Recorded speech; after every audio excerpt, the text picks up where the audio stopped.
Olá, é um prazer estar com vocês aqui em mais esse vídeo sobre liderança inclusiva. Eu sou o Léo Drummond, um dos fundadores da Diversifica, e eu estou aqui com o Danilo Simões, que é gerente de RH da Loast, e com a Carol Prado, que é Head de Comunicação América Latina da Intel. E a gente vai falar aqui um pouquinho sobre esse tema de uma maneira prática. Então, primeiro, obrigado pela presença, Danilo, Carol. Vai ser um prazer estar com vocês e discutir esse tema.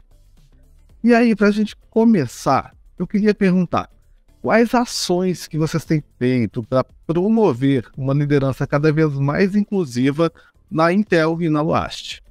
Carol, se você quiser começar. Olá, pessoal. Um super prazer. Muito obrigada pelo convite. É um tema que sou muito apaixonada, então muito bacana trocar um pouquinho do que a gente tem feito e também, né, escutar sobre isso. Sobre liderança inclusiva, a nossa jornada começou faz 4 anos. Um pouquinho antes da pandemia, a Intel lançou um curso global, né? Então é uma empresa americana, multinacional, que está em cerca de 40 países. E a gente decidiu treinar todas as pessoas, todos os diretores, né? Todas as pessoas que tinham, então, equipe reportando para elas diretamente. Foi uma coisa bem de ousada, assim, naquela época, porque não se falava tanto de treinamento virtual, né? Ainda não tinha tanto... A gente já fazia bastante coisa virtual, mas não tinha essa cultura e esse costume que tem hoje, né? No mundo pós-pandemia. Então, alguns líderes foram para Califórnia, para o nosso headquarter, para passar por esse treinamento e serem o que a gente chama de, em inglês, de training the trainer, né? Que a gente treinou quem seriam os facilitadores. E tivemos a honra de ser convidada para participar na época, para acompanhar também, foi bem interessante. E aí começou essa obrigatoriedade, né? Esse curso, depois ele se voltou a fazer um curso virtual, global, e obrigatório para todos os gestores. Mas o que a gente começou a sentir de necessidade nesses últimos anos, principalmente nesses últimos 2 anos, quando a gente, né, começou a trabalhar muito junto com a Diversifica e trazendo as estratégias globais que são bem bacanas para o Brasil e deixá-las com a nossa cara, com as nossas especificidades, foi de ter um treinamento que se adequasse à realidade brasileira, né? Então, e aí recentemente o que a gente fez foi fazer uma versão, não só em português, mas também realmente que permeasse quais são as especificidades do Brasil, como é que funciona a questão de diversidade e inclusão aqui no Brasil. E foi bem interessante. A gente teve, assim, acho que uma aderência maior do que a gente achou que ia ter, né? Porque como é um curso que ele já é global, já é mandatório, nossa questão era, será que as pessoas vão aderir? E no final foi um super sucesso e repercute até hoje, né? E dali a gente surgiu, acho que vários treinamentos e outros formatos também de conteúdo para apoiar a liderança, porque a gente percebe que a liderança não está totalmente on board, não está totalmente junta na questão de diversidade e inclusão, não anda a estratégia como deveria andar. Bom, boa tarde, obrigado pelo convite. A Loast é uma empresa que já há alguns anos, em meados da própria pandemia, já vinha atenta à necessidade de ampliar seus horizontes na discussão desse tema.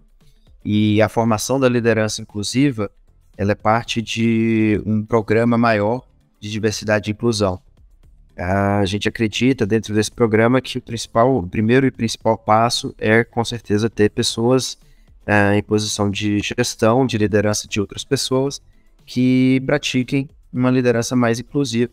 Então, tenham um olhar muito mais atento para questões relacionadas a minorias, um olhar muito mais atento ao ambiente inclusivo, um olhar atento a alguns aspectos que no passado não se cuidava, não se zelava, sequer se discutia dentro de uma grande organização multinacional como a nossa. E foi aí, dentro desse programa de diversidade e inclusão, que surgiram as formações de liderança. Então, aconteceram iniciativas como essa no mundo inteiro, e aqui no Brasil não foi diferente. No Brasil, a gente conta com a Diversifica como uma das nossas parceiras, em alguns módulos desse programa de formação. E aí, dentro desse programa de formação, nós começamos a identificar e mapear as lideranças mais influentes e aqueles casos que a gente deveria acompanhar um pouquinho mais de perto, fazer uma aceleração. Então, hoje a gente tem metas específicas de diversidade e inclusão para atingir em determinado horizonte de tempo, e a gente acredita muito que a gente só vai conseguir alcançar esses objetivos através de pessoas e gestores. Então, por isso que estamos preparando essa nossa liderança para o novo cenário. Obrigado, então, aí por essas primeiras respostas e exemplos, né, que são tão ricos para a gente aprendendo como que isso acontece na prática, como que a gente forma lideranças. E quais que são os obstáculos mais comuns para vocês para que a gente possa ter efetivamente lideranças, gestores, pessoas com práticas inclusivas? É uma excelente questão, né? Porque esse treinamento, acho que ele é muito importante, ele é o começo da questão, mas ele não garante que vai efetivamente, né, aquilo acho que acontecer. Eu diria que a primeira coisa de todas é a empresa encarar diversidade e inclusão como parte do seu plano estratégico de negócio, né? Não pode ser um laceu de RH, né? Ou a comunicação está falando, tem que ser realmente algo que a alta liderança, principalmente, tenha isso como uma prioridade. Então, e aí quando isso está dentro do seu plano de negócio, todo o resto acho que fica um pouco mais fácil, até palatável para as pessoas entenderem, porque senão parece que tá a empresa fazendo uma coisa estratégia e tem uma outra área, assim, né, correndo paralela, e não é parte do mesmo propósito. E isso faz com que a cultura mude, né, com que as pessoas realmente sintam e vivam isso. Então, enfim, tem uma série de questões que dentro da estratégia acabam sendo realidade. Então, por exemplo, né, perpassa da gente ter contratação mais inclusiva, os nossos VPs, por exemplo, terem metas de diversidade, né, então o bônus deles não está atrelado apenas ao quanto eles vão vender, entre aspas, né? Mas também a questão de como está o pipe deles, como está quem reporta para eles, como é que estão os times deles. A gente começou a ter meta, a contabilizar a meta, né? São metas a longo prazo, mas são metas, elas estão ali, elas têm um plano estratégico para a gente atingi-las também.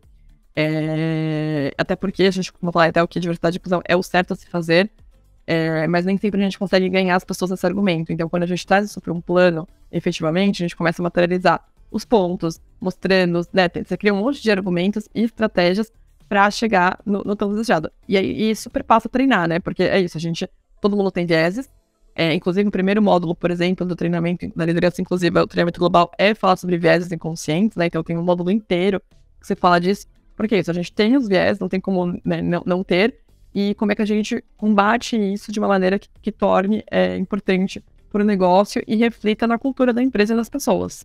Além de todos esses aspectos tão bem resumidos pela Carol, a gente começou a perceber, por ser uma empresa de plantas industriais de Fabrício tão grande, que a gente também precisava estar muito atento ao físico, à estrutura física. Então a gente começou em paralelo nesse processo de aprender a conviver com a diversidade, com minorias. A gente começou também uma autoanálise de ver o quanto que o nosso ambiente físico estava preparado para recebê-los. Então a gente precisou fazer adequações, continuamos investindo em adequações e ao mesmo tempo que a gente começa a inserir esse público, a incluir esse público dentro do nosso quadro. A gente ainda conta com plantas, com uma grande maioria de um público masculino, de um público hétero, com outro nível de escolaridade, e a gente vem trabalhando muito isso para que esses ambientes, tanto físico quanto o próprio ambiente das equipes, seja melhor propício para receber essas pessoas.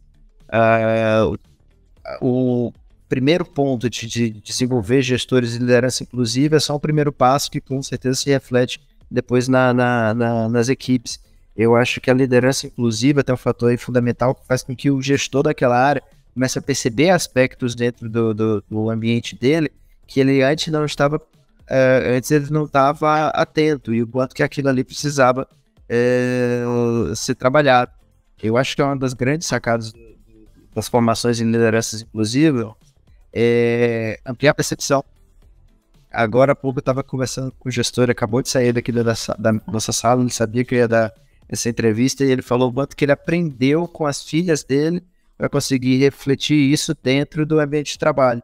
E ele só pôde trazer esse aprendizado de casa para cá a partir do momento que ele começou a perceber, através da liderança inclusiva dele, o quanto isso era realmente um aspecto ao qual ele devia estar atento. Ele deveria se atentar.